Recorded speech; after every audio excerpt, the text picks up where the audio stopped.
ओम गुरुर्ब्रह्मा गुरुर्विष्णु गुरुर्देवो महेश्वरः गुरुर्साक्षात् परम ब्रह्म तस्मै श्री गुरुवे नमः। आज की कथा, माया किसी को नहीं छोड़ता, चाहे वह देवता हो या दानव हो या मानव हो। ये संसार माया है और माया के विस्तार के लिए तो भगवान का अवतार हुआ है। उसी माया में ज़्यादा जो लिपट जाता है उसको भगवान दंडित करते हैं। नारद जी भी माया के विस्तार में गए। ऐसे ऐसे बहुत से राजा महाराजा जो हैं माया में पड़ करके अपने तपस्याओं को खत्म कर दिए। तो कुछ माया से तो संसार का भी भलाई हुआ है, कुछ माया से जो है संसार में बहुत कुछ हो गया, हानि भी हुआ है, अच्छा नहीं भी हुआ है। चाहे कुछ भी हो, माया तो माया ही है। माया किसी को छोड़ता नहीं। श्री पराशर जी तीर्थ यात्रा करते करते एक दिन जमुना तट पर आ गए। वहाँ मल्लाह भोजन कर रहा था। उससे जमुना पार पहुँचाने के लिए कहा कि मुझे जमुना पार कर दो। वह मल्लाह ने मत्स्यगंधा पुत्री से कहा कि हे पुत्री, यह दृश्यंती के पुत्र तपस्वी पराशर ऋषि जमुना पार होना चाहते हैं। अब इन्हें नाव से जमुना पार करा दो। यह सुन के उसने उन्हें नाव में बिठा लिया और पार ले जाने लगे। उस पर पराशर ऋषि मोहित हो गए और ऐसा मोहित हो गए उनका दायां हाथ पकड़ लिया। कन्या कहती है, आप ऐसे निंदित कर्म क्यों कर रहे हो? आप तो महात्मा हो, आप तो वशिष्ठ जी के उत्तम कुल से उत्पन्न हुए हो, फिर मैं तो निषाद की कन्या हूँ। आपके साथ मेरा संयोग कैसा होगा? इतना सुन के पराशर जी ने उनका हाथ छोड़ दिया। ये तो जल में ही हुआ है। बहुत कहते हैं जल में ही सब कुछ हो गया, लेकिन ऐसा नहीं है। जल में केवल हाथ पकड़े थे और हाथ छोड़ दिए। उसके कहने पर हाथ छोड़ दिए।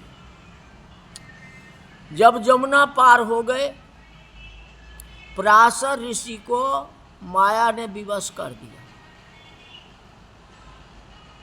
मत्स्यगंधा ने कहा कि हे ऋषि देव, मैं दुर्गंध युक्त काले रंग की निषाद की पुत्री हूँ और आप योगी श्रेष्ठ हो। अतः कांच और सोने का संयोग कैसे हो सकता है? कहाँ राजा भोज और कहाँ भोजबा तेली। और यह भी शास्त्र की आज्ञा है, संयोग रात को होता है, दिन को नहीं होता। समझ जाओ। आप यदि चाहते ही हैं ना तो रात्रि होने दीजिए। यह सुन के पराशर जी ने अपने योग द्वारा दिन को रात्रि बना दिए, मतलब अंधकार कर दिए। कोहरा जो लगता है ना वो पराशर ऋषि जी का ही है। पराशर ऋषि ने कोहरा लगाए थे, दूसरा नहीं है। टीका टिप्पणी मत किया करो। उसके साथ रहे। किसके साथ? मत्स्यगंधा के साथ। तो वह लज्जित तथा आश्चर्यचकित होकर के बोली कि हे जोगीराज, अब आप तो चले जाएंगे, लेकिन मेरा क्या हाल होगा? मुझे तो आप आशीर्वाद दे करके जा रहे हैं, हाँ, ये मेरा बाद में क्या होगा।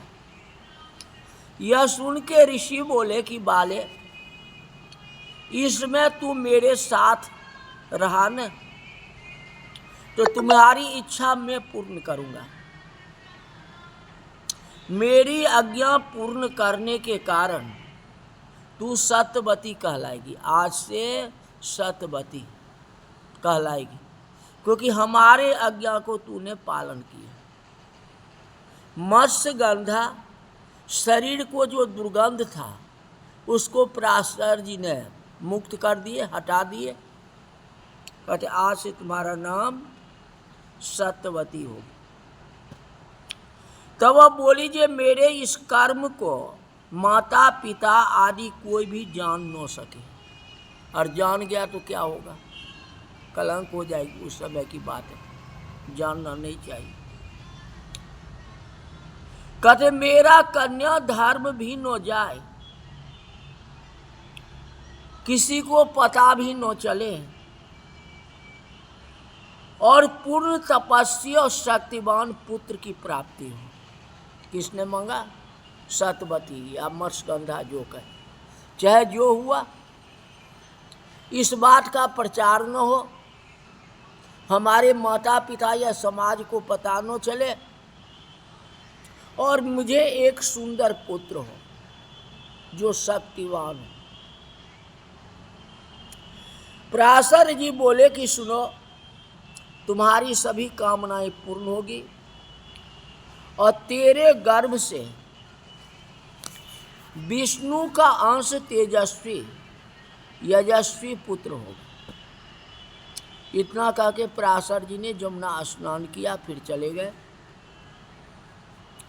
सत्यवती ने समय आने पर सूर्य के समान महातेजस्वी पुत्र को उत्पन्न किया। बालक ने उत्पन्न होते ही बोलने लगा। बच्चे बोलते हैं? नहीं बोलता है ना। लेकिन जैसे ही बालक उत्पन्न हुआ बोलने लगा। कहता, माता अब भी तुम्हें कोई काम आ पड़े, जब तुम्हें कोई काम आ पड़े तो मुझे याद कर लेना। मैं जिस काम के लिए आया था उस काम को करने के लिए जा रहा हूं, मैं तुम्हारे पास आ जाऊं। इतना कह के प्रणाम करके ब्यास जी छोटी अवस्था में ही तपस्या करने के लिए चले गए। सत्यवती पुत्र स्नेह से कातर होकर पिता के पास आती है। ईश्वर उस बालक ने भी तपस्या पूर्ण की, फिर वेदों की शाखाओं का विभाग किया, क्योंकि सारे मंत्र तो शिव जी के पास में थे, करोड़ों मंत्र थे। उसको विभाग किसने किया, बंटवारा किसने किया? तो व्यास जी ने। जो व्यास जी ने 18 पुराण को बनाए, तो विभाग किया ने। पहले 18 पुराण एक ही था, एक ही पुराण था, और सारे मंत्र शिव जी के पास में थे। उसको विभाग किसने किया? तो व्यास जी ने किया। इसी कारण इनका नाम वेद व्यास जी हुआ।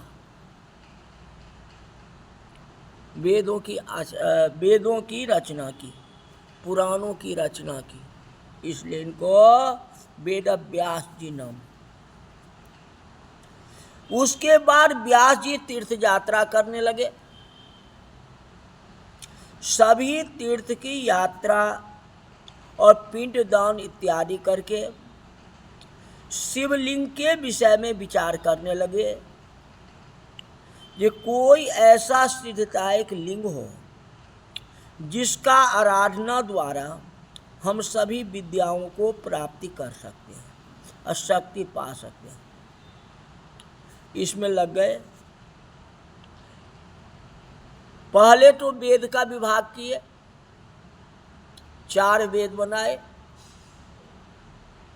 फिर जो है पुराणों को, तो शिव जी के कृपा से पुराणों की रचना व्यास जी ने की है। पुराण का विभाग जो है शिव जी का आशीर्वाद है। सब मंत्र इकट्ठा था, उसको 18 पुराण में बांट दिया गया।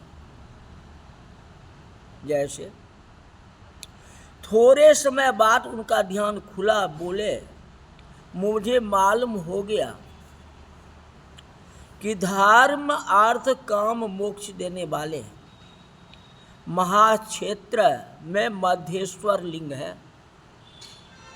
इनके समान काशी भर में और कोई लिंग नहीं है। सबसे ऊंचे स्थान व्यास जी ने भी काशी विश्वनाथ को दिए हैं और काशी विश्वनाथ में ही शिव जी का पूजन किए हैं और शिव पूजन करके वेद की रचना की, 18 पुराण की रचना की, विभाजित की है। कोई भी वेद या शास्त्र या रामायण या कुछ काशी विश्वनाथ से ही प्रारंभ हुआ, जड़ वही है। काशी विश्वनाथ का महत्व सबसे ज्यादा, इसी लिंग के पूजना से, इसी साधना से वेद व्यास जी ने इतना बड़ा पद को प्राप्त किया। एक दिन जब वे गंगा स्नान करके आए तो ज्योतिर्लिंग में मध्येश्वर सदाशिव के दर्शन हो गए। उस शिवलिंग में ही शिव जी का दर्शन, उनका दर्शन पा करके, उनको प्रणाम करके वेद व्यास जी शिव जी का स्तुति करने लगे। इस प्रकार स्तुति सुनकर के भगवान शंकर बालक रूप में प्रकट होकर बोले कि व्यास जी, मैं ही तुम्हारे कंठ में स्थित हो जाता हूं और आप पुराणों की रचना करो। तो शिव जो है व्यास जी के कंठ में बैठ गए। अब व्यास जी ने रचना की, बोलते कौन है? तो शिव जी बोल रहे हैं। रचना कौन कर रहे हैं? तो वेद व्यास जी कर रहे हैं। सूर्य बोले, इस प्रकार वेद व्यास जी ने बरपा के 18 पुराण और 6 शास्त्र की रचना की। उसके नाम है 18 पुराण में ब्रह्म पुराण, पद्म पुराण, विष्णु पुराण, शिव पुराण, भागवत भी एक पुराण है, फिर भविष्य पुराण, नारद पुराण, मार्कंडेय पुराण, अग्नि पुराण, ब्रह्मवर्त पुराण, लिंग पुराण, बराह पुराण, स्कंद पुराण, कूर्म पुराण, मत्स्य पुराण, गरुड़ पुराण, वामन और ब्रह्मांड पुराण। ये 18 पुराण जस को देने वाले हैं। इनके पढ़ने सुनने से मुक्ति प्राप्त होती है और सभी प्रकार के पाप नष्ट होते हैं। इसी पुराणों की रचना करते करते देवी भागवत, जिसमें मधुकैटभ नाम की राक्षस की कथा आती है, आप जानते हो, मधुकैटभ दो मारे सुर भयहीन करे, है कि नहीं? अब मधुकैटभ का वध कैसे किए हैं, कालिका देवी का अवतार कैसे हुआ है, कैसे क्या हुआ, ये कथा कल बताएंगे। आज की कथा यही रही। वो शंकर भगवान की जय।